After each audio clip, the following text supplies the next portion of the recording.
సినీ నటుడు అలీ వైసీపీకి good bye చెప్పారు. తన రాజీనామా లేఖను పార్టీ అధ్యక్షుడు జగన్కు పంపారు అలీ. 2019 ఎన్నికలకు ముందు వైసీపీలో చేరారు అలీ. ఆ పార్టీ తరపున రాష్ట్ర వ్యాప్తంగా ప్రచారం చేశారు.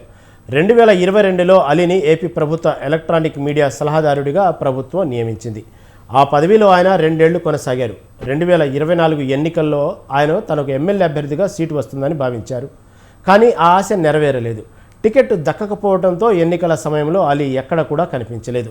తాజాగా ఏపీ కూటమి ప్రభుత్వం పగ్గాలు చేపట్టిన నేపథ్యంలో అలీ వైసీపీని వీడటం చర్చనీయాంశమైంది. తాను ఇకపై రాజకీయాలకు దూరంగా ఉంటానని స్పష్టం చేశారు అలీ. ఎంపీగా నుంచుంటున్నాను రా, నువ్వు రావాలి, నా క్యాన్వాస్ చేయాలి అనగానే తప్పకుండా గురుగారు, ఎందుకంటే మీ సినిమా తర్వాత నేను మళ్ళీ ఒక ఆర్టిస్ట్గా నేను ఎదిగాను, సో డెఫినెట్గా నేను వస్తాను అని చెప్పి వెళ్ళటం జరిగింది. అప్పుడు టీడీపీ హయాంలో దాదాపు ఒకే పార్టీలో 20 సంవత్సరాలు నేను ఉన్నాను. తర్వాత మళ్ళీ ఇటు రావడం జరిగింది. నాకు అన్నం పెట్టింది ఫస్ట్ నా తెలుగు ఇండస్ట్రీ. 10 మందికి నేను సహాయపడగలను అనే ఉద్దేశంతో రాజకీయ